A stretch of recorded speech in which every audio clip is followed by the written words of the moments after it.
आज आईटी को ना अवॉइड हम नहीं कर सकते। बिल्कुल सही कह रहे थे, क्योंकि आज की जो रिकवरी बाजार में हो रही है, जो स्ट्रेंथ आपको दिख रही है, वो आईटी की बदौलत ही है। इन्फोसिस, विप्रो, एचसीएल टेक आज अच्छे गेंस के साथ कारोबार कर रहे हैं और कुछ कुछ बाइंग हम देख रहे हैं कि ओएमसीज में और इसके अलावा मेटल वाले शेयरों में भी हो रही है।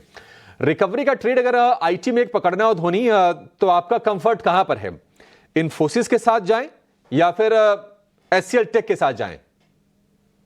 जी बिल्कुल, यहाँ पे दोनों ही काउंटर्स को हम देख लेते हैं। तो इन्फोसिस के अंदर सबसे पहले मैं बात करूं तो इन्फोसिस के अंदर जो एक लेवल ऑफ जो रिस्पाइट मिलना चाहिए कि यहाँ से बुलिश एक्शन हमें स्ट्रांगली देखने को मिल सकता है, तो उसके लिए 1725 का जो लेवल है, इसको काउंटर को on the higher side cross करना रहेगा। ये क्रॉस करते हैं तो वापस से एक पहले जो यहाँ पे सपोर्ट लाइन एक बनी हुई थी, जिसको हमने ब्रेक करा, जो भी रेजिस्टेंस की तरह काम करती हुई देखने को मिल रही है, उसको हम वापस से नेगेट करेंगे ऑन द हायर साइड। तो हाल फिलहाल में इन्फोसिस जो है वो टेक्निकल लैंग्वेज में हम कहते हैं एक पॉइंट ऑफ पोलैरिटी होता है कि पहले जो एक सपोर्ट था वो अब एक रेजिस्टेंस की तरह काम कर रहा है, उसके पास अभी फिलहाल के लिए ट्रेड करना है। तो इसको on the higher side breach करना काफी इंपॉर्टेंट हो जाएगा। और एचसीएल टेक का जो काउंटर है, एचसीएल टेक के काउंटर के अंदर भी हमें सिमिलर काइंड ऑफ फॉर्मेशन देखने को मिल रही है। एक यहाँ पे बुलिश साइड का जो नजरिया है वो हमें एक फॉलो अप बाइंग के एक्शन के रूप में देखने को नहीं मिल रहा है। तो हाल फिलहाल के लिए यहाँ पे दोनों ही काउंटर्स जो है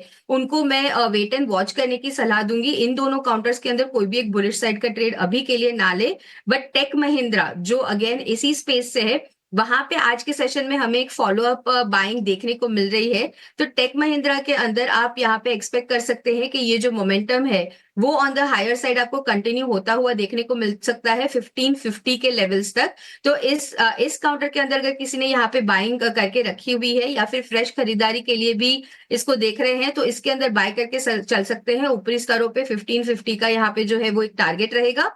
और स्टॉप लॉस के तौर पे आपको यहाँ पे 1495 का लेवल ध्यान में रखना है। 1495 का लेवल आप ध्यान रखिए टेक महिंद्रा के लिए। हमारे साथ नरेश मिरानी भी जुड़ चुके हैं।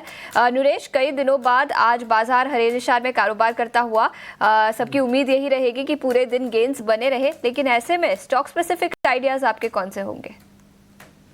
स्टॉक स्पेसिफिक बाय रहेगा सबसे पहले पीएफसी पर, जहां पे एक बेसिंग आउट फॉर्मेशन हो गया। स्टॉप लॉस होगा रिवाइज 380 का, टारगेट होगा 420 का। दूसरा बाय होगा इंडिगो पर, जहां पे क्लियरली एक ब्रेकआउट है और क्रूड भी लो रेंज पे है। स्टॉप लॉस होगा 4500, टारगेट होगा 5000 पर। पीएफसी पर 400 तक के लेवल्स नजर आ सकते हैं और 375 का स्टॉप लॉस। और इंटरग्लोब एविएशन, पिछले कुछ दिनों से कई सारे मेहमानों ने टेक्निकल्स पर इंटरग्लोब एविएशन पर खरीदारी की राय दी है। अब नरेश ने भी 5000 का लक्ष्य, 4500 का स्टॉप लॉस बनाने की सलाह। लेकिन इस बीच बजाज फाइनेंस और बजाज फिनसर्व, इन दोनों स्टॉक्स में भारी गिरावट आज के सत्र में दिखी है। कोई फंडामेंटल वजह तो नहीं। बजाज फाइनेंस करीब 4% नीचे और बजाज फिनसर्व यहाँ पर भी भारी गिरावट, 2% से ज्यादा की गिरावट है। नरेश, क्या राय होगी इन दोनों ही स्टॉक पर, टेक्निकल्स पर? शॉर्ट टर्म में जो है थोड़ा एक ये डिप अगर और ज्यादा होता है तो एक बाइंग अपॉर्चुनिटी होगा।